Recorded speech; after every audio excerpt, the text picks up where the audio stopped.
Good morning, everybody. This is Zach at it again. I am thrilled and honored to have the funniest man in America on the phone with me, Mr. James Gregory. Thank you so much for joining us, James. Well, thank you. It's my pleasure. The reason that I'm fortunate enough to talk with you this morning is because on Friday you are performing about 25 minutes away from the town that I have lived in all my life, Whitfield, Virginia. You'll be performing in Marion, Virginia on Friday, February the 4th at the Lincoln Theater. Have you ever been this far in Southwest Virginia before? Yes, I have. As a matter of fact, it's been a while since I've been to Marion, but they're good people. I always enjoy it, and they're so responsive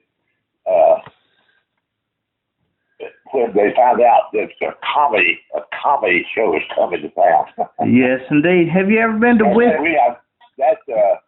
We have sold out that event that night. Yes, indeed. And my wife and I are fortunate enough to have two front row seats. When I heard you were coming, I got tickets very early. So, because I've been lucky enough to see some of the supposed top comedians in America, and you are, sir, the funniest man in America. Well, thank you. I've said this before.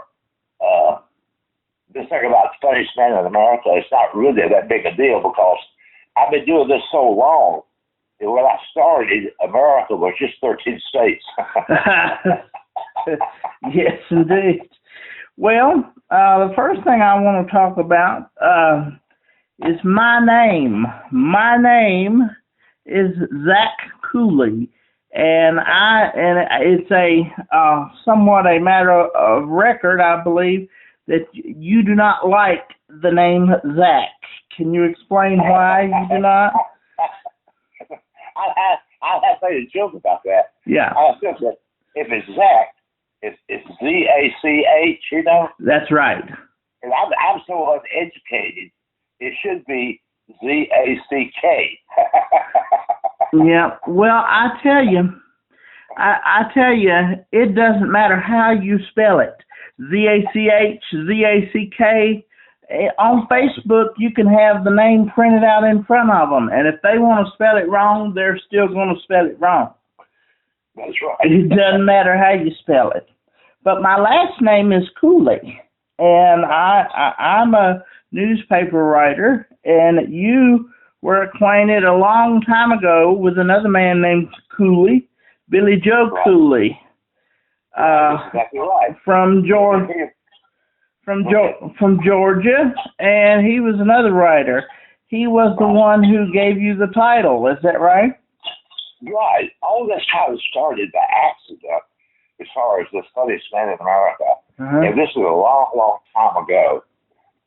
There used to be full-time comedy clubs in almost every city in America. At one point, there was 450 full-time comedy clubs in the United States. And the comedy clubs started to really boom in the Southeast and in the Midwest. And there's a popular comedy club in Huntsville, Alabama. And all the shows back in those days was Tuesday through Sunday. So on a Tuesday, they happened to be in the audience a newspaper guy. His name was Billy Joe Cooley. And he was a long-time columnist for the Huntsville Times. He had 2 columns a week, and it just related to what was going on in town, all the events coming around, like an entertainment sports site column. So he was in the audience on Tuesday, and I did not know he was in the audience, but he was. All right. Well, what happened was, and I forget, it was either Thursday or Friday when his column came out. And in this article that he wrote, as part of the story he was telling, he was referring to me, the comedy, and he said, I have never heard of this guy before, but he's got to be the funniest man in America. I did, as we all do, I took that article and made a zillion copies of it, and I included that in my press kits as I sent to other cities around the country. So a few weeks later, I was doing a show in St. Louis, Missouri. Okay, and the newspaper there was the St. Louis Dispatch. Okay, and it said, "Coming up this weekend is the funniest man in America, James Gregory." What they did, they took that highlighted column that I gave them and put on the newspaper. And so other comedians started making jokes about it. It says, "You funniest man in America," you know. And coincidentally, about 4 weeks after that, I was doing a series of shows in Texas. I would do 3 weeks in a row. I would do Dallas, Ogden, and Fort Worth. So when I got to Dallas, the same thing happened.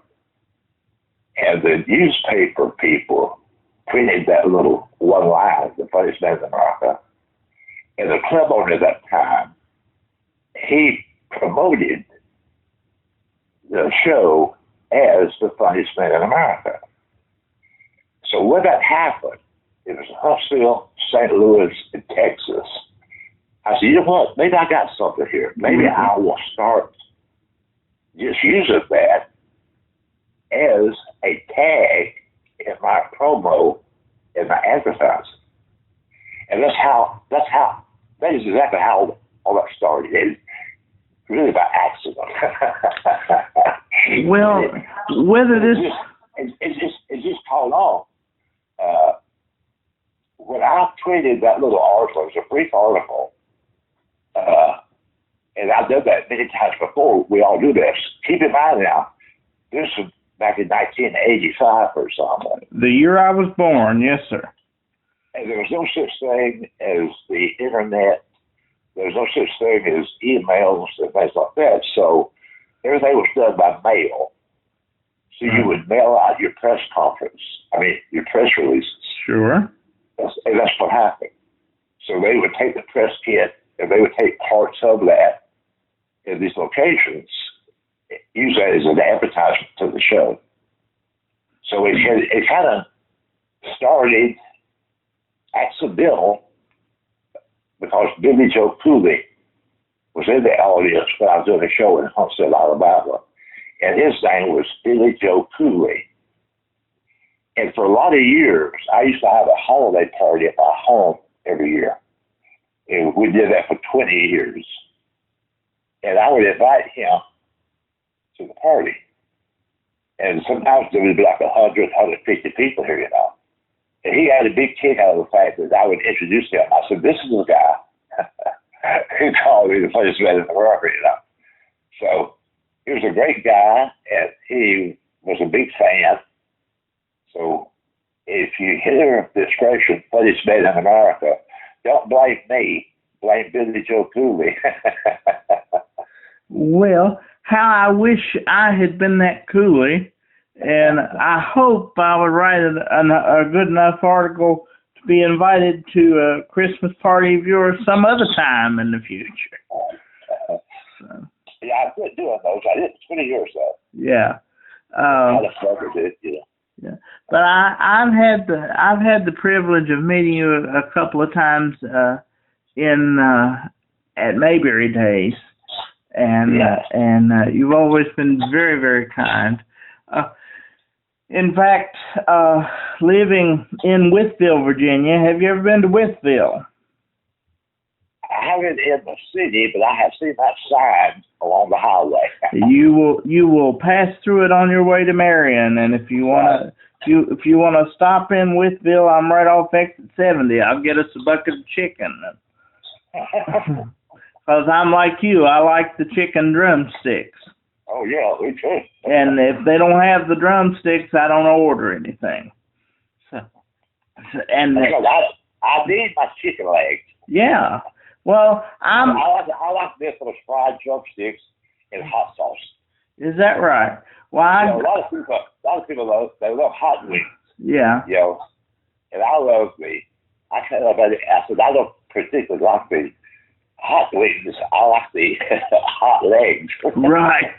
Well, I am, and I'm wheelchair bound. I have cerebral palsy, so it's difficult for me to eat things like the breast or something unless somebody pulls the meat off for me. With a chicken leg, I can just pick it up. And so that's always been my choice. And every time I always go somewhere, they say, "Sir, we're out of drumsticks." So I've had the same issues that you had. So apparently not only is it me that's handicapped, the chickens that I'm trying to eat are handicapped as well. Well, that's I think one reason that the show that I do, it's so relatable to the people. Most of my comedy is based on real life. Yep. And you heard me. I've done that routine about going to Popeyes. Oh yes. And they had those chicken legs. Oh yeah. I would not have thought about that if that did not happen so many times. Right. I go to a place and they say, "Well, I'm sorry, we're out of drinks right now." So I started making jokes about it, and that became part of the routine. Yep, and a very relatable part too. Now, living in the area that we do live in, I'm an hour away from Mount Airy. I've had a very Mayberry-like life because the area around here is still very Mayberry-like. We have a front porch, not a deck. Right. As you explain in your act. Is that how life was like growing up for you? Is that where you draw from? Well, yeah, I grew up out in the country, in the rural area. Mm-hmm. I still live in the Atlanta metro area. Now, when I say metro area, I'm about 25 miles northwest of the city of Atlanta. I'm in a small town called Woodstock.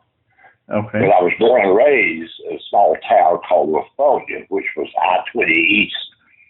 Of course, now, when I was real little, I-20 didn't exist. There was no freeway then. Right. Right. So I lived, when I say my childhood, from the time I was born until I got into high school, we lived on a dirt road. Mm. We were about 8 to 10 miles from the nearest highway, So that's the kind of background I have. Mm-hmm. Poor and out the country. But very happy. Yeah, and happy, that's right. And as you know, I've done these routines about people not having on a front porch anymore, Right. It seemed to me like life was better and people got along better when everybody had a front porch. You sat on the front porch and people drive by, they would walk by, you kind of wave at them, they wave at you, they come on the front porch and sit around and talk to you for a few minutes, Mm-hmm. And what happened is, as the years went by, people started building front porches. Everybody had a deck, what I call a deck. It's usually in the back, Yep. So people spend too much time in the back, and they don't see what's going on out there on the highway, on the road, and they don't see their neighbors. They're all in the back on the deck. We should all be on the front porch. Yep, that's right. Well, we have a deck, but we spend most of our time on the front porch. My house was built in 1915, and I have the big front porch with the trees planted on each side of the porch. And I tell my 7-year-old daughter, I said, that was what air conditioning was back in 1915, with those big trees. That's exactly right. With those big trees. So, your comedic style is obviously very unique to you. I think that's what makes you special. But when did you first realize, I believe I can do this for a living. I can make money doing this? All that started in 1982, when the first comedy club opened up below the Mason Dixon line. you may not be aware of this, but prior to 1982, the only place in the United States that you could see a live comedian, live, I don't mean on television, live. The only place you could see live comedians was in Los Angeles, San Francisco, Chicago, Cleveland, and in Boston and New York City.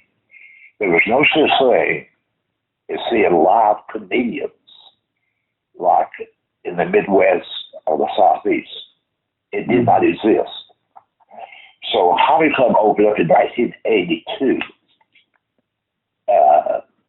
And after that, the comedy clubs just expanded rapidly around the country.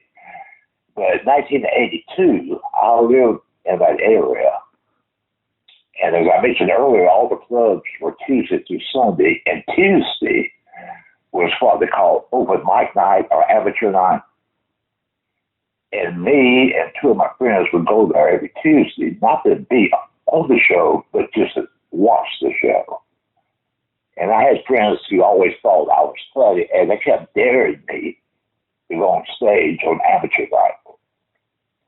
And that's what happened. I started doing on amateur night, open mic night, and that's how I slowly got my foot in the water, you know. And that was at the Punchline, right? Right. And is that when your first DVD was? The first DVD, matter of fact, it was, but that was, I think, the first DVD was actually filmed in Chattanooga, the first one. Oh, okay. But you heard the expression starving artist? Oh, yeah. You have a few years there where you barely get by, you almost starve to death, you know, because nobody really knows who you are, you know. Mm-hmm. So you just stick with it. And then, to make a long story kind of short, I've had the opportunity to perform in 38 of the 50 states. I've toured Canada a couple of times. Then I've gone overseas to entertain the military, the troops. So I've done shows in the Middle East, and I've also done shows in Italy, Greece, and Spain. And so I've got a chance to see not only this country, but to see this world, you know. So it's a great blessing. It's been a blessing to me. And you learn so much about the great people in this country that we have.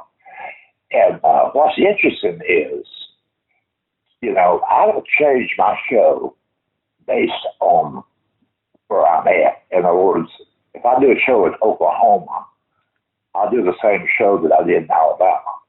Right. Because the kind of show I do is common sense comedy. It applies to everybody. And back in the late 80s, Randy Travis, for example, the country music artist, he was the biggest country music artist in the world around 1986, 1987. And him and his manager was a big fan of my comedy, because every time I went to Nashville to perform, they would watch the show. And they wanted me to be part of his show and tour what they call the theaters in the round. So I went with Randy Travis and did shows in Massachusetts, Connecticut, Rhode Island, and the people in Massachusetts, and the people in Connecticut, and the people in Maryland and New Jersey, I got the same response from that audience that I would get if I was in the Southeast. So people are people. If it's funny, it's funny, you know. Amen. And common sense is something the human race is in need of now more than ever. So I think That's what I think. so I think your comedy, the opportunity to see you again is never more needed. Certainly for my wife and I, after the last couple of years we've had, than at any time. But your comedy makes me laugh more than anybody else in a way that nobody else does. My brother-in-law introduced me to you one time. His name's Zach too, by the way, Z-A-C-K. And he showed me your fat lady routine, and I was laughing so hard that he couldn't hear me. I couldn't get my breath. I was laughing so hard. So that from every point on, anytime I saw that you were near, I would get tickets. So speaking about fat lady routine. Yeah. When I created that routine, of course, as time goes on, you add more to it. Sure. It was a brief little sketch I would do, and sometimes I would do it in the middle of the show and not the end of the show. Mm-hmm. And sometimes I wouldn't even do that routine. But people started requesting that routine. Like if they had seen the show before, if I met them in the parking lot or in the lobby, they said, make sure you do that fat lady routine. And then if I didn't do it after the show, because I'm always hanging out with the audience usually. That's wonderful. So what I did is I started doing that routine at the end of the show. So for a lot of years, I end every show by doing that fat lady routine because it became so popular. And if you go on YouTube, we have 2 or 3 different versions of it. Mm-hmm. But all total, we've had over 6 million views on that fat lady routine. No doubt. And I'd say a good 1,000 of them have been me just watching it over and over. But people tell me that all the time. But yeah, so we watch that all the time. Yeah. Right. And I think the reason that's so fun is because everybody can relate to that. Most of us know at least one person, some overweight person. It might be a neighbor or a relative who are always eating too much, but always talking about start their diet tomorrow. I had 3 aunts who were extremely overweight. Okay, and it's interesting the way life works. You know, the 3 aunts that I'm talking about, they were always overweight, really obese. Okay. Yeah. One of them lived to be 88. Yeah. One lived to be 84, and the other one lived to be 80.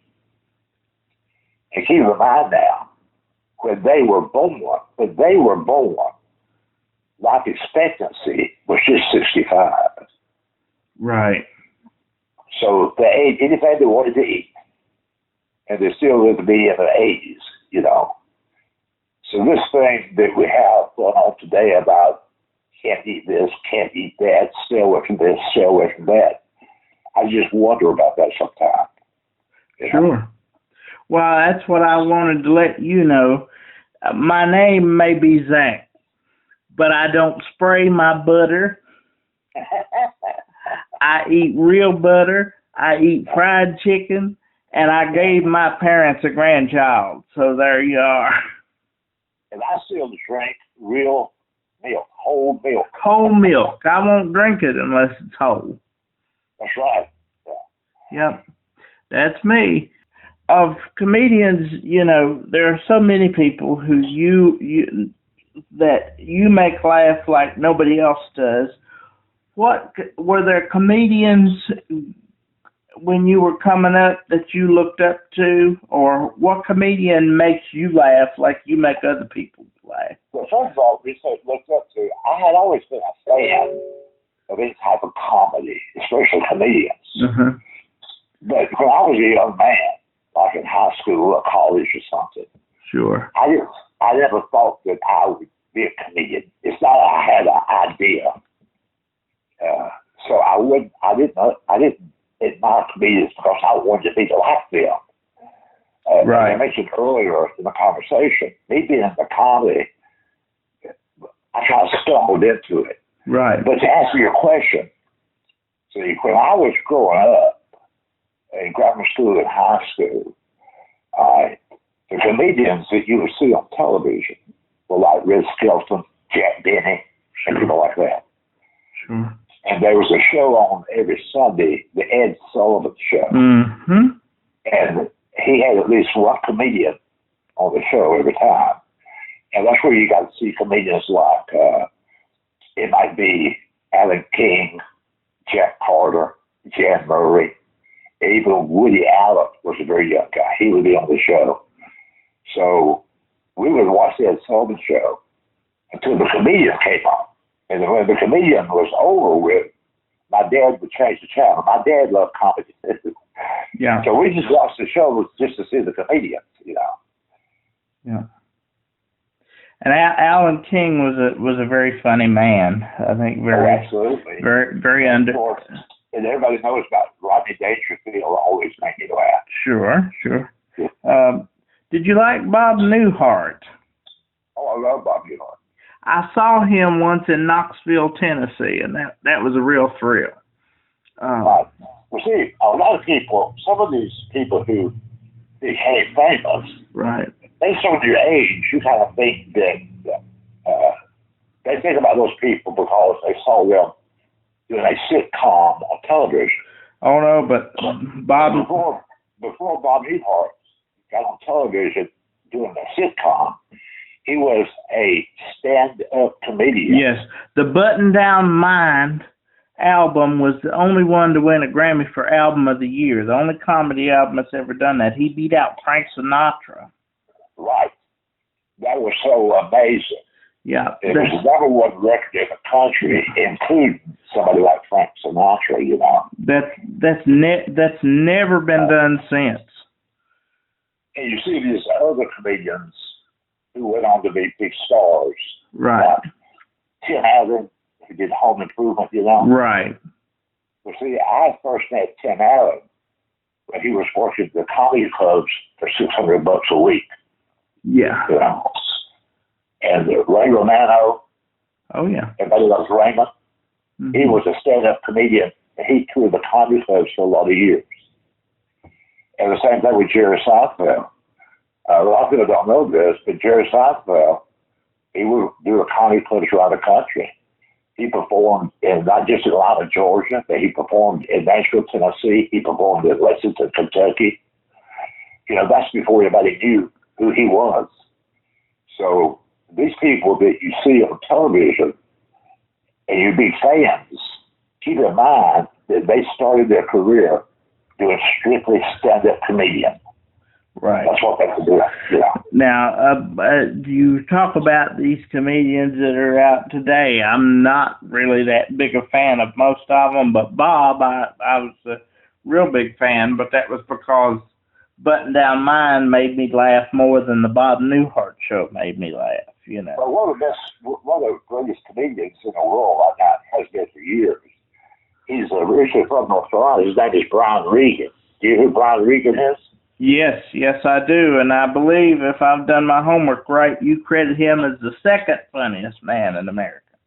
Yeah, I just do that as a joke. But he might be the funniest man. I'm a big fan of Brian Regan. He's a classy guy. He's hysterically funny. And is his act clean? Exactly, you know. His act is clean, right? Right. Because I don't know. I haven't seen his act, but yeah. Oh, yeah, you should watch it. So yeah. You'll find him on YouTube. Yeah, I'll do that. He appeared on the Letterman show as 80 times over the years, you know, and he sells out almost every place he goes. Sure. He's played in... Very funny guy. He's played in Roanoke. That's about as close as he ever gets to here. So if he comes again, I'll look into getting tickets and tell him that James Gregory sent me. Yeah. So. And I love Jeff Foxworthy too. Oh yeah, I've seen him. I've seen 3 out of 4 of the blue collar guys, and yeah. But I used to Jeff and I used to hang out together. We did comedy clubs together back in a lot of years ago, you know. And he became a huge big star. But he's always made me funny. Yeah, and Foxworthy's always clean too, and I really appreciate that about him. Yeah. You know, because you don't have to be dirty to be funny. Right. But I don't criticize those guys too much. No, I don't. I do realize that evidently there is an audience that likes that kind of humor, and they are funny. A lot of them are really funny, you know. So it's just my personal taste, you know. Yeah, my personal thing is not my type, right. But they do have a following, and they are funny, you know. Right. And as long as we have the First Amendment, you know, then we have the right. Yeah. They're entitled to do what they want to do. Exactly. I'm not too critical of those guys. I know a lot of them personally. You know, they're good people. They just have a different style than I do. Right. You are so well spoken, and a lot of your comedy routine, as you said, is just very, very common sense. And I would consider it even particularly the bit about everybody sitting on the front porch and the dad didn't need to answer the phone because everything he needed was already right in front of him. You don't get a laugh from that. The whole audience breaks out into applause when you say that. And that is more like that's when you become more like a motivational speaker. And here's what I've said about kids today, you know. You hear this all the time, that kids today are not the same type of kids of years ago. In other words, and times do change, you know. Right. And I made a comment several times that the problem with kids today, and it's not their fault, by the way. Right. Is today is kids, and I don't mean 3 years old. I just mean high school or grammar school or whatever. Sure. Or even college age. The problem with kids today is they have 500 friends on Facebook and none on the front porch. Exactly. That's the problem. Exactly. And there is something to be said for growing up in rural areas where we grew up, because these are the places where the family still comes together for a meal at the table every night. These are the places where you still can go out in the yard and play, and you don't have to worry about being shot or kidnapped. You know, and you don't have that everywhere in the world. And, you know. But today, though, I think a lot of kids don't really want to go outside and play. But say in a house, say in the room. Being on electronics. You know, they're online. They got the iPhone in front of them or the iPad. And all their friends and all their contacts are people they've never seen. Right. You know? Virtual. Yeah. Right. It's a virtual thing. Right. So they're not having any human contact across the street. Right. They're inside online. Right. But the way you speak and the way that your projections on people are so inspirational.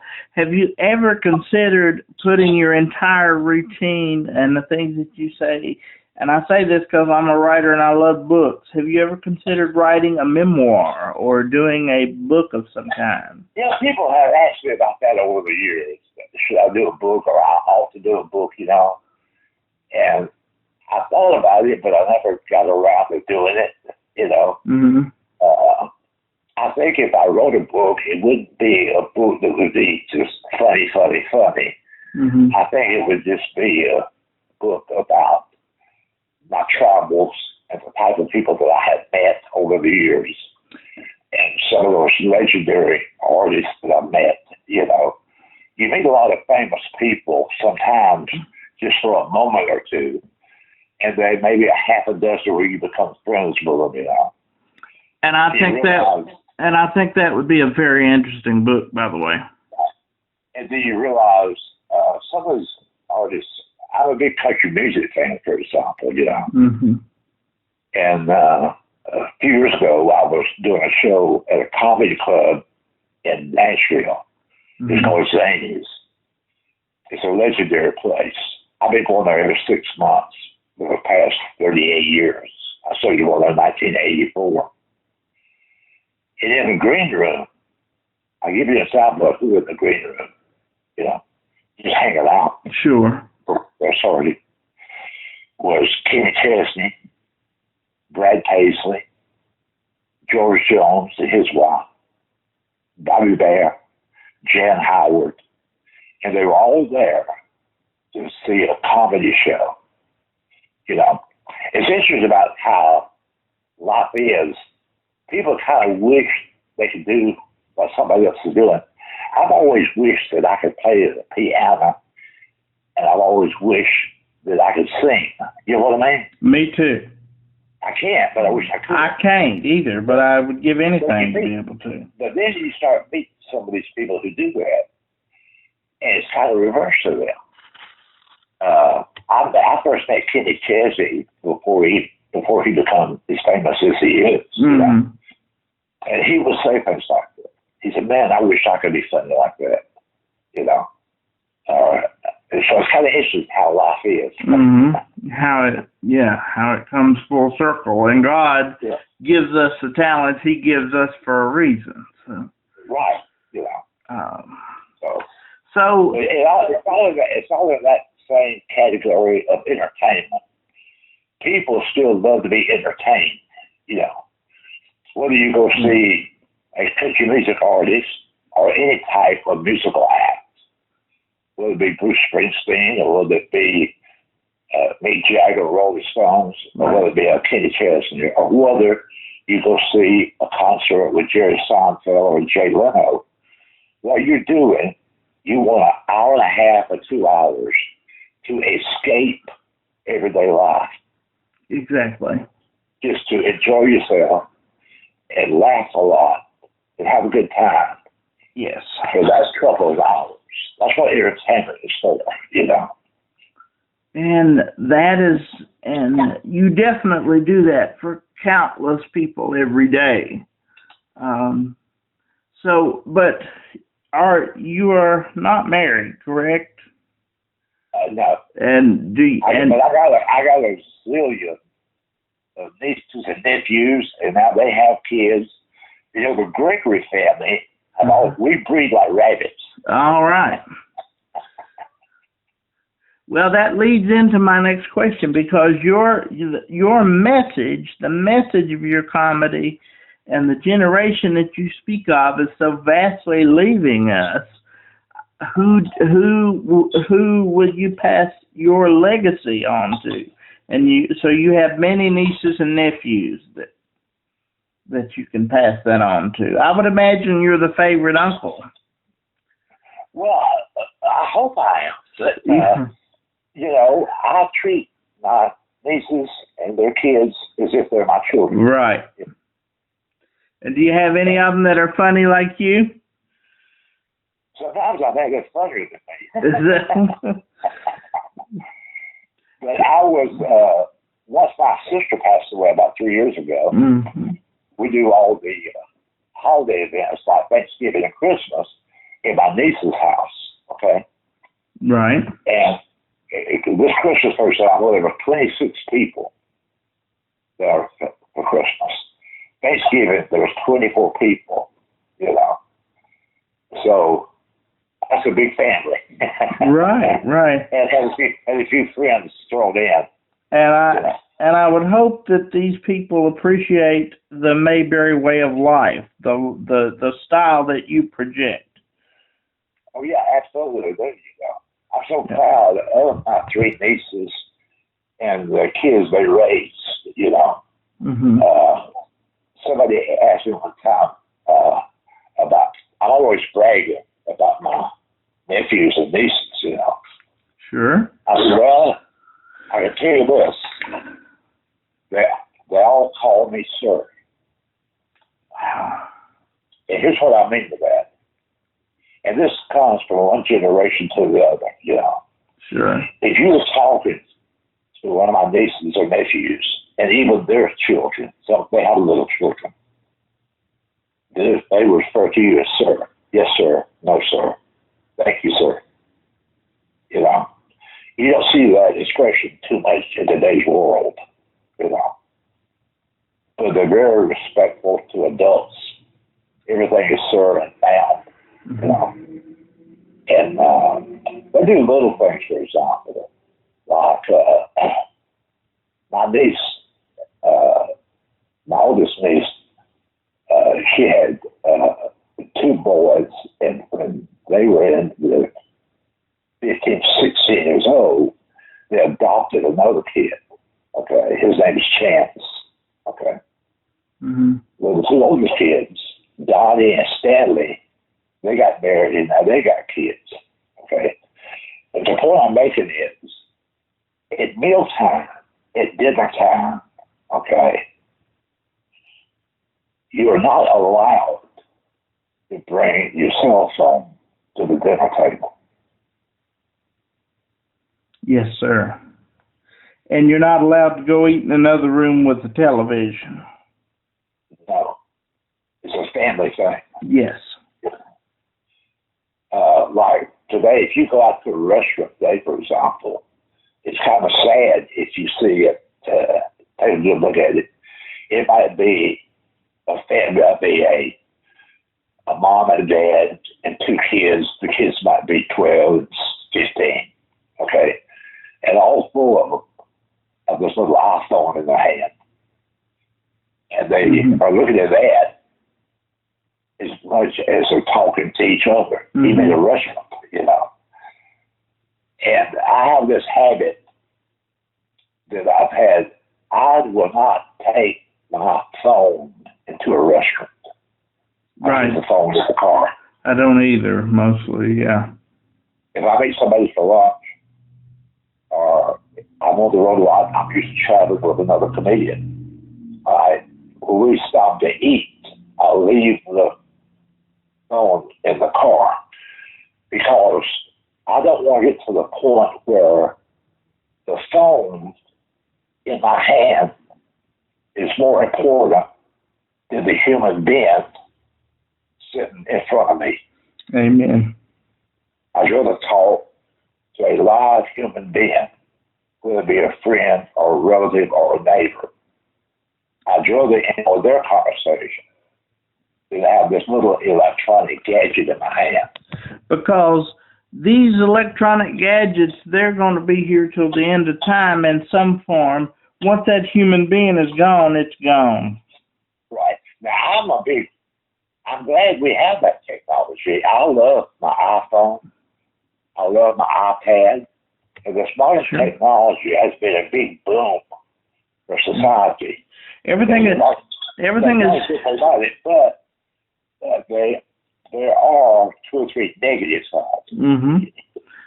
But you kind of have to balance that. You know? Everything can be helpful if you use it in the right way, but if you don't, it can be a downfall. That's exactly right. You know. So I have a 7-year-old daughter. Her name is Bella, and she is a big fan of yours also. And she's at school now, but she wanted me to tell you that she was a big fan. She says hello, and she's in 2nd grade, and she, much to my chagrin, she has a boyfriend, and his name is James. Well, that's a good name. So she wanted me to tell you that. So I promised I would pass that along. Okay, but tell her I said hello. I will do that. You know, and your show is a show that we can always watch as a family, and that speaks volumes in and of itself. Because, as I told you, I was born with a disability. I was given a 10% chance of survival upon birth. I was born in 1985, 3.5 months early. And they said if I did make it, I'd be blind, deaf, and mentally retarded. And I'm 36 years old, and I haven't quite hit any of them yet. So I've been blessed enough to be married to a wonderful woman and had this beautiful child. And I couldn't have done that if I believe if I haven't lived the way that you project in your comedy that people should live. And just and the thing about this, I'm not going to talk about this on the air, but I could give you a whole list of health issues I've dealt with in the past 20 years. Sure. But the point is this, okay? Mm-hmm. Sometimes, we expect too much from God when we pray. Right. We expect too much. And I told people,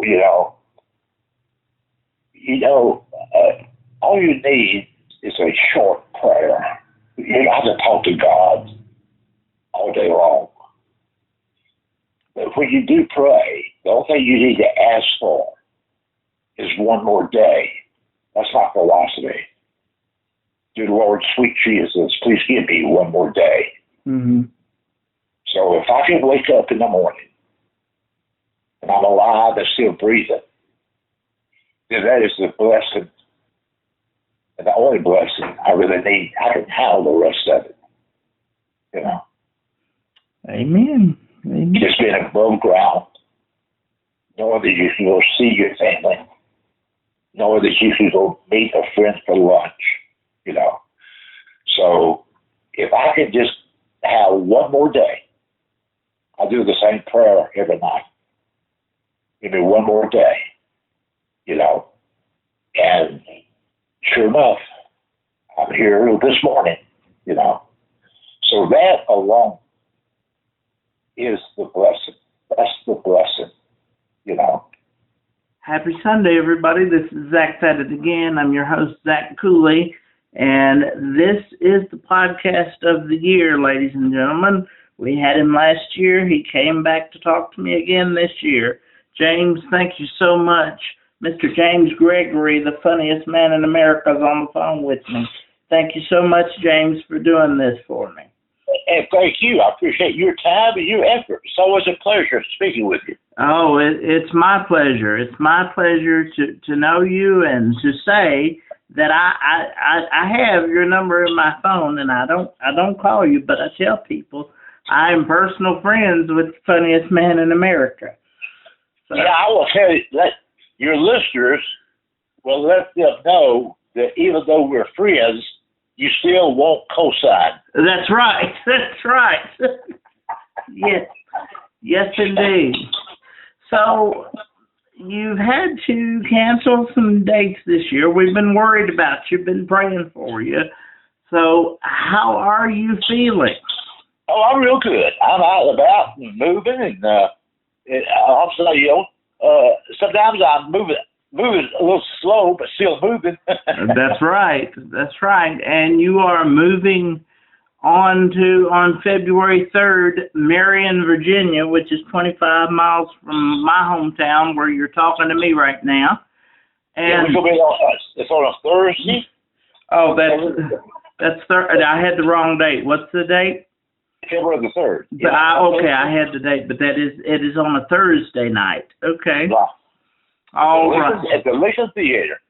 Yes, and you were there last year. I had front row seats this time last time, and I went to get tickets, and the front row seats were all gone, and I need front row seats for my wheelchair. So when I emailed your people, Lenny and Sheila, I said, well, I don't have tickets to the show, but can I still interview him?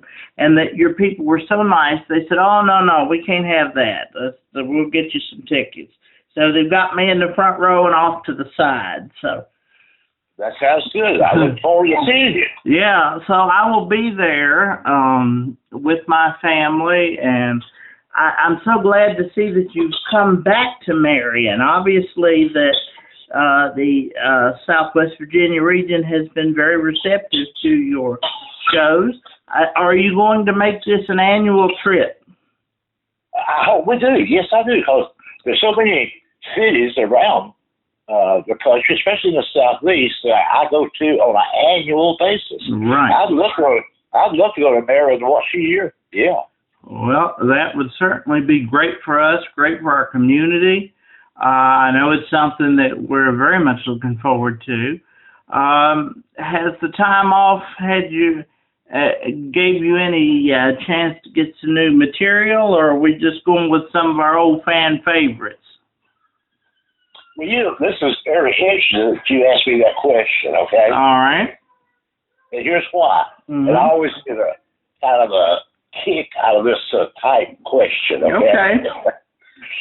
Is that if you were interviewing a singer, let's say a country music artist, if you were interviewing like a Kenny Chesney, or you were interviewing Bruce Springsteen, okay, would you ask that artist,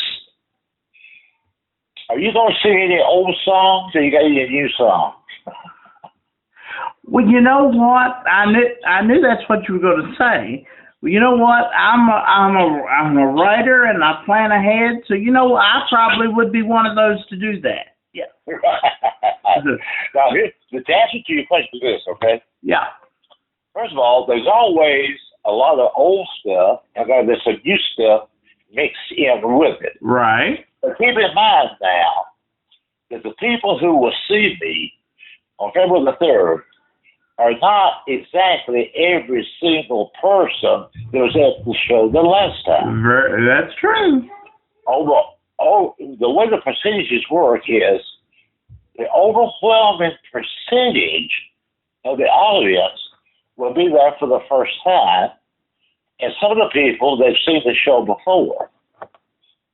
So you try to please everybody. You try to make sure that the show is completely funny, hysterically funny, and make sure that everybody leaves the show being glad they came to the show. And here's something interesting about the business that I'm in. Uh-huh. Sometimes people will be talking to me maybe at the lobby or in the parking lot or something after the show. To those who have seen the show before, or they might have seen the show at another venue or another city. And they are the ones who will get on to me. They'll say, "You didn't do that routine about so-and-so." Right.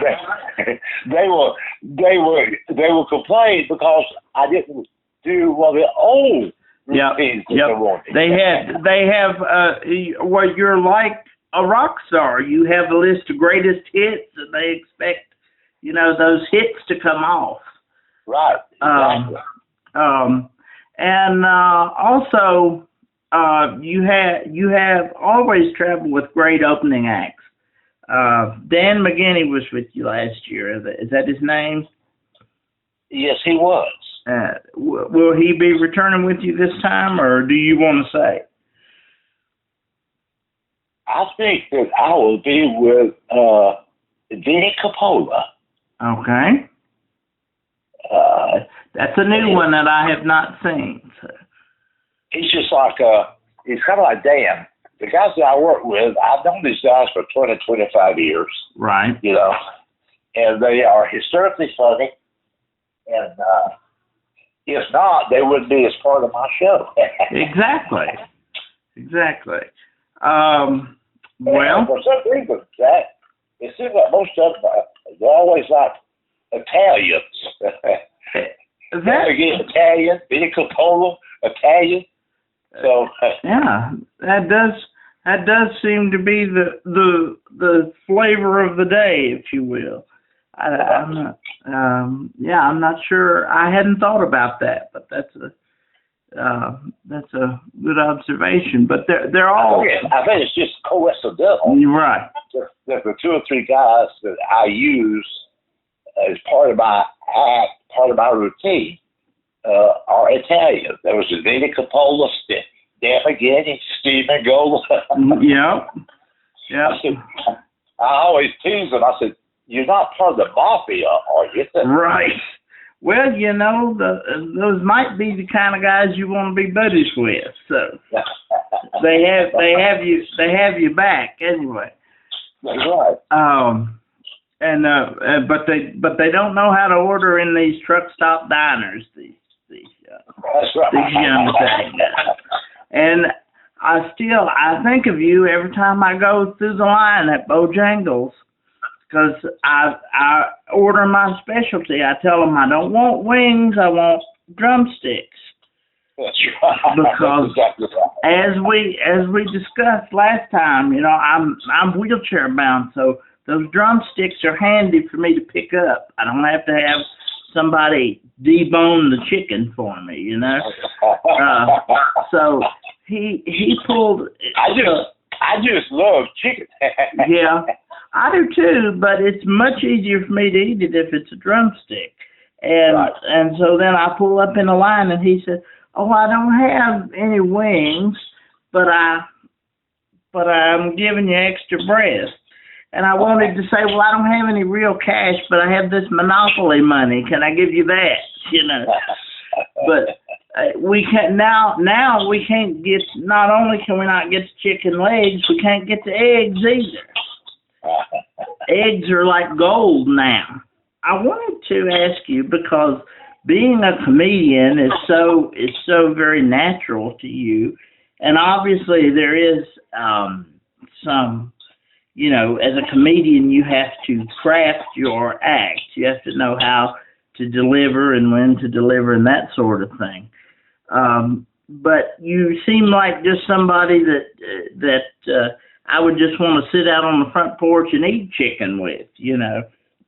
I think that's the reason that the audience enjoys the show so much, and the reason that people keep coming to see the show over the past 35, 40 years is because it's what some people call down-home humor.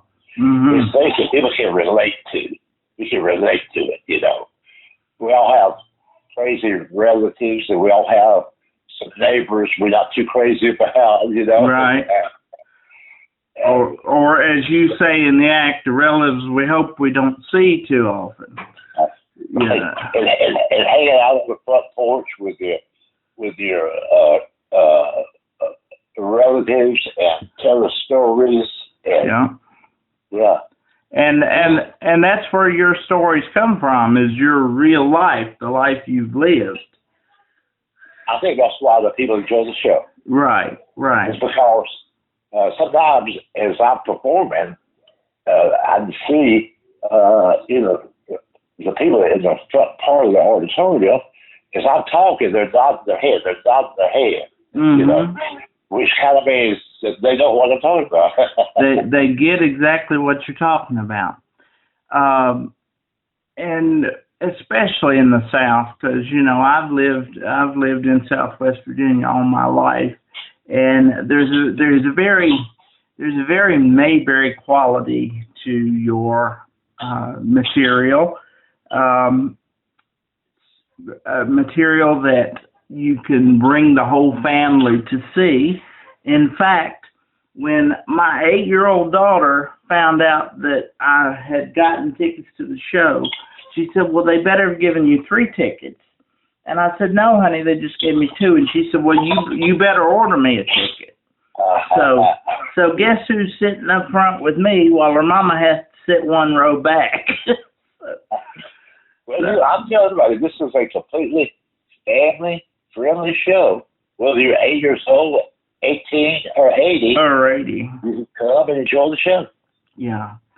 But a lot of things that you say are very philosophical. I would go so far as to say you could almost be a preacher as easy as you could be a comedian, because the things that you are telling your audience, even through being funny, you're telling us things that we need to hear, that we need to slow down and appreciate the most important things in life, which is our family and our homes. Yeah, and to have something that our parents or grandparents had, and that's called common sense. Yep. And there is a woeful absence of that in the world today. Yes. So I think that, as I said, you not only do you laugh, but you also come away feeling encouraged at one of your shows, or at least I certainly have. Yeah, well, that's good to hear. You know, to feel a little better about life, because, you know, you've obviously had a lot of health problems, but you're not going to hear you talk about it on stage. You know, my life is not easy being in this wheelchair, but I'm very blessed, and I'm not going to sit here and tell you about all my troubles. We're going to have a conversation and you know, have a good time talking, hopefully. And that's what you do, I believe, for your audiences, is you take them away from the things that they may be worried about in life. At least you've done this for me, and I come away feeling encouraged, or feeling that I can face the next day a little better because of one of your shows. And I keep all the politics away from the stage, you know. Mm-hmm. I don't think people should go to see a show, especially a comedy show, and have a comedian come on stage and start talking about what's going on in the news, or the politics. So I think people come to the show to get away from all that political stuff, because they see that 24 hours a day. The news is on 24 hours a day, and you have what is a late night talk show where right. comedians, all they want to talk about is what's going on in Washington, D.C., the president, the former president. I don't get involved in all that. Right. Right. And I got to tell you, if your material revolved around that, you'd lose me, because I don't watch the news a whole lot. I find it very depressing. If there's something I need to know, somebody will let me know about it, you know. Right. It's because, I mean, you have to have a thick skin anymore to watch a 30-minute news program. And if it just brings you down and there's not anything you can do about it, why waste your time, you know? So that's again why I appreciate what you do, and because what you're talking about might have happened 50 years ago, but it's still relevant today for some of us, because right. that's either the way we live life, or that's the way we want to live life. Yeah, it all makes sense to me. Yep. And but anyway, when you were becoming a comedian, and we talked last time about the different comedians that you watched on the Ed Sullivan Show, Alan King and Jack Benny and those. Was there a point in time when you were coming into your career that you thought, I believe I could make a living at this, or did it just kind of happen for you? It just kind of happened, quite frankly, to be honest with you. It just kind of happened. I had always loved comedy. I especially loved stand-up comedians, but I never thought that I would be in the business or be a comedian, you know. And then when the comedy club opened up in 1982, in Atlanta, Georgia, that was the first time a place opened where you could see live stand-up comedy. Right. See, out of Heartland in the Southeast, those places did not exist. Right. And shows were Tuesday through Sunday, and Tuesday was amateur night, open mic night, you know. And I had friends who kept daring me to go on stage because they thought I was funny, you know. Right. And then one thing led to another, and then you kind of you've heard the expression, the starving years. There was a few starving years, but it all worked out just great. Right. And that's what I wanted to ask you about. In those struggling days when you were starving, just trying to get people to know your name, what kept you going and said, well, I really think I can do this, so I'm going to see it through? What? Just a gut feeling. A gut feeling that I could make it work, because out of my starving years, I used to drive to Oklahoma, for example, when I was an open act. Right. The shows Tuesdays or Sunday. You do 9 shows because there's one show Tuesday, one Wednesday, one Thursday, 2 Friday, 3 Saturday, 1 Sunday. And I was making $400 a week. It took me 2 days to get there because I couldn't afford to fly. Right. So those years were the rough ones, But I was determined to make this thing happen. Right. At what point, I mean, did you have that gut feeling early on? Or at what point did you decide this is what I want to do, I can make this work? Well, not early on, not the very first moment.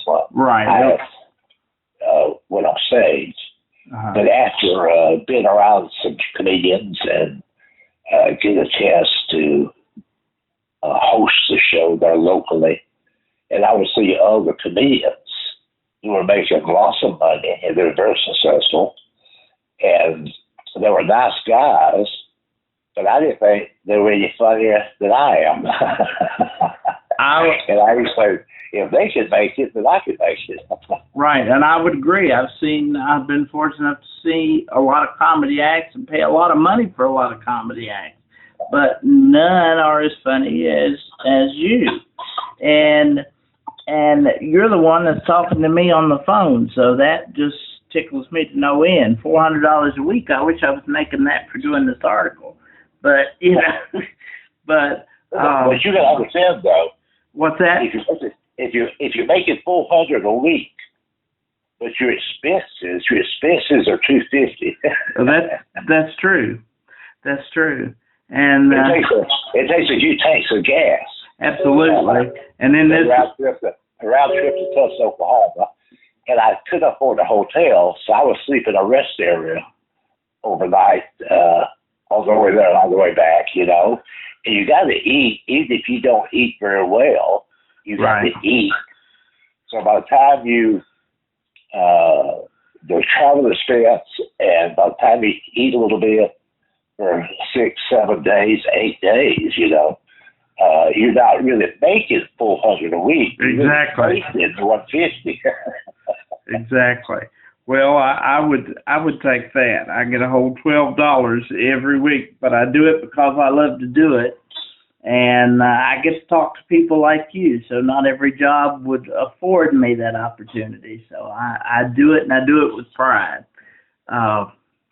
But I can just imagine in those early days when, as you said, there were only so many comedy clubs in the country and none in the South until the comedy club in Atlanta opened. Was there any... that, not just in the South. Prior to 1982, the only place in the United States that you could see live stand-up comedians was in Los Angeles, San Francisco, Chicago, New York City, Boston, and Cleveland. There were absolutely no comedy clubs anywhere in the heartland or the Southeast. And so... And then once that one opened, then others started to kind of... It was a mushroom effect. Right. Within just a few years, there was 400 full-time comedy clubs in the United States. And that kind of erupted, what was that, the late 80s into the 90s maybe? Yeah, early, mid-80s, late 80s, In those comedians that you met, were there any particular ones that that helped you along the way or mentored you, or did you just kind of? I'm not necessarily saying that they helped me or they were mentors, but I had the pleasure of being around some people, just observing their behavior, Right. observing their attitude. Sure. I had the opportunity to just spend the whole week with Jay Leno before he became as famous as he is now. Right. He was already making appearances on the David Letterman show, and he would come to Atlanta, and I was the opening act, and we would go out for dinner late at night and just talk. There's another Italian. Do what? There's another Italian. That's right. Something about those Italians. So a lot of interesting people. So I got to meet a lot of people like that, you know. And so Jay Leno was a nice guy. Yeah, and I met Tim Allen when Tim was just making $600 a week. Wow. That's You're the home improvement guy. Oh yeah, I know Tim, and we just lost Louis Anderson this year. Did you know Louis? I did not know him, but I was a big fan of Louis Anderson. He was a classic. Yeah, well, that was my wife's favorite, and I think she said the next time you talk to James, ask him if he knew Louis, because she was a big Louis fan. And I've enjoyed being as a comedian, the opportunity to perform with some of the country music artists, you know. Right. I got to do a show with Tanya Wynette in Denver, Colorado, 10 years ago. And I had the opportunity to work with people like Reba McEntire and Dolly Parton. And I've hung around with Kenny Rogers a few times. And got to be good friends with George Jones. And I did one show with him. And it's been a great experience. Yeah, that's fantastic. I used to ask you, would you write a book? And you said if I wrote a book, it wouldn't be funny. I would write about the experiences and the people I've met. And it sounds like that'd be a great book.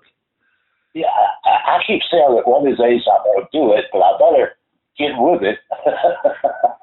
Well, if you need somebody to help you with it, to put it down on paper, don't forget me. Okay. I hope you like the material that I put out for you. Yes, yeah. So you are able to read it then. They do show it to you. Right. That's good.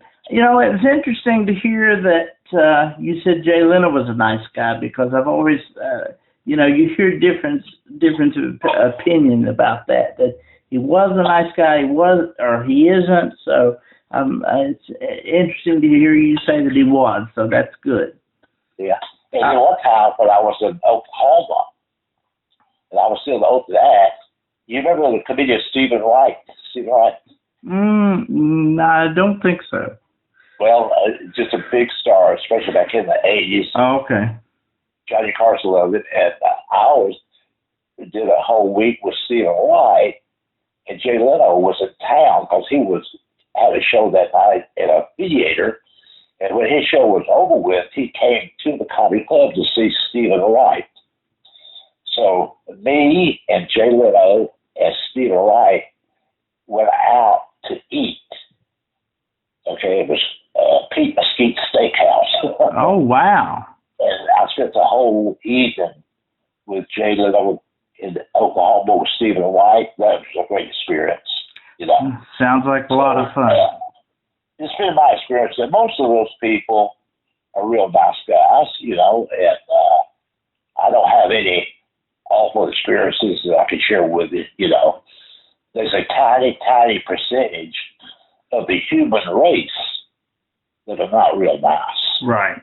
It has nothing to do with show business. I'm sure that there's a small percentage of plumbers, electricians, and construction workers and truck drivers who are not the nicest guys in the world. Right. And, for a comedian in those days, and particularly the comedians you're talking about, when they made it, they always said they knew when they made it, when they were on Johnny Carson, and Johnny Carson called them over to their couch. Was there a moment for you in your career that was maybe in your mind equivalent to that you thought, oh, I've arrived now? No, I don't think it has been. No. No one particular moment. Yeah. No, I don't think I had that moment. I'm sure that just being in the presence of all those people that you're talking about was. I think just persistence and longevity. Right, and it really says something. The fact that you've been able to keep doing it 35, 40 years, because with COVID and everything, those of us who depend on live entertainment for a lot of things, we're very concerned about the future of live entertainment, comedy and music. Well, they shut down most of the venues. In my case, in about 6 or 7 months, they shut down everywhere. And then when they reopened at half capacity, and then eventually got back to full capacity. Mm-hmm. So it's one of those things that we had to go through. Right. But it looks like we're finally starting to come out on the other side, and I'm very glad of that. But now your career keeps you out. And now we talked last time, because I said, who do you have to pass on your funny legacy to? Because you got to pass it on to somebody. And you never married or had children, but you've got many nieces and nephews that you can pass that on to. But I would imagine that you being on the road, 300 days a year, would influence your decision to not be married, because I think that a lot of people who choose, once they have a family and they choose their career over their families, they neglect their families a lot. And I admire, ones who make the choice to do either or. That's not the reason I've never been married. And I used to work 300 days a year, but I don't do that anymore, of course. Basically now I work usually on the weekends. Okay. But here's the thing, okay? See, I had 2 uncles and 2 cousins that drove 18-wheelers. They were truck drivers. Right. Okay? And they would hit the road. They'd be gone 4, 5, 6 days. They'd come back home for a day or two, hit the road again, come back, So they have the same type schedule that an entertainer has, and probably even more so. And my Uncle Charlie and his wife raised 7 kids, Oh, my. So I know there's a lot of comedians or show business people who act like because they're on the road, they could do this, they could do that, Well, there's approximately 2 million Americans who travel as part of their job, including truck drivers, not just comedians. So if they really want to do it, they can do it. Oh, sure. Yeah. Absolutely. Oh, yeah. Well. I've said this to a friend of mine one time. If you're on the interstate and you're headed somewhere, and I always travel by car. Right. So I'm in 3 lanes one way, 3 lanes the other. A lot of that traffic are 18-wheelers. We see those trucks on the road everywhere. And if you look at the license plate, if I'm in North Carolina, right, you see all those license plates. It's New Jersey, sure, Mississippi, Indiana, Florida. Okay? Right. And they're on the road. It's the weekend. You can't assume that all those guys must be single and not married, or they would not be on the road. See, that would be ridiculous. Right. So when you hear a comedian, and I hear them talk this way all the time. Sure. And they will talk about that, about they miss this or they miss that, they miss this because they traveled. I think that's an excuse more than anything else. I would say you're probably right, and And that's very well said. So on that note, you always, as I said in my interview before, you always give us a lesson as well. You encourage us as well as make us laugh. What would be a lesson that you would want people to take from you? What is a lesson what's a lesson we could remember you by? Well, a life lesson, rather. Ask that question one more time. You always give a lesson and encouragement to your audience, or you always make your audience think more about what or at least you do me, about how we should live our lives or better live our lives. What is a lesson that you would impart to me that I? Well, I could just say something that it helps me and it applies to my life. You'll hear people sometimes talking about, I'm hoping for a miracle, I'm wishing for a miracle. You know what I'm saying? Right. And here's what I've always said. I don't say this on stage, but I have discussed this with people I know. If you're looking for a miracle, hoping for a miracle, or wishing for a miracle, look in the mirror. That is a miracle. You are still alive. You are breathing. Your heart is still beating. God gave you another day. That is a miracle. Well said. I can't top that one. But I do have, if I may do this, if you will indulge me for just one moment, I would like my daughter, Bella, she's 8 years old. She'll be at your show on February 3rd. She wants to say hello to you and ask you one very important question. Okay. So this is Bella, James. Hello. Well, hello, young lady. How are you? Good. How are you? I'm real good. You know, I have a niece who is my niece's daughter, who's 8 years old, and her name is Casey. Oh, that's a pretty name. And anyway, Bella will be at your show, and she's a very big fan, and she wants to ask you this one question. Okay. Are you doing a meet and greet? No, I don't. Zach, they can find a way for you to meet me. Okay. Backstage before the show. Okay.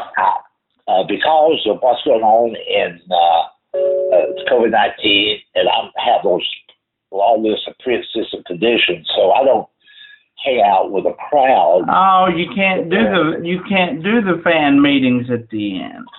Right. I see. But young lady, if you get somebody backstage, we'll talk. Okay. I will email the director of the Lincoln Theater, and I'll copy it to Lenny and your people, because they've been so great, and they're the ones who got us tickets. So your people are really wonderful. And Lenny and I have been together for about 26 years. Well, they are good people, and they do a good job, you know. And his philosophy is mine. My objective is, you know, I don't want to tarnish the badge. Right. So. Yeah. The people have given it to you, and you don't take that lightly. Right. Right. Well, you have very, very, very good people. They've been very kind to me. They're always very complimentary of the work that I do, and the fact that I am about as little known as a writer as you can get, but they treat me like they value my work and they allow me to talk to somebody like you. It truly is a thrill and an honor, and it's a blessing to talk to you. And I appreciate you, sir. I look forward to seeing you real soon. Yes, sir. And thank you so much for doing this again. I will tell you one thing before we go, that we have a new theater in my hometown called the Millwall, and it's an old movie house that was built in 1928 that they've just renovated. So I'm hoping I will put in a bug in people's ear and say, he comes to Marion once a year, we need to get him to Whitfield too. Talk to Lenny. We can make that happen. Yeah, I would love to do that because I think that you would be wonderful for our town, and I know that you would sell out as easy here as you do in Marion. So, and we'd love for you to do an annual visit with us. So, again, thank you so much. I hope that you have enjoyed this a fraction as much as I have. And as I said, it's a blessing and an honor to talk with you. And likewise, my friend. Well, I look forward to the show. And like I said, if you decide to write that book, you keep me in mind now. Okay, I will. Okay. All righty. Well, blessings to you for good health, and looking forward to the show, and we'll try to catch you at other shows when you come around. So I look forward to seeing you, and I appreciate your time. Yep, keep doing what you're doing, and we'll keep coming to see you for sure. All right. All right, take care. Will do. Bye-bye.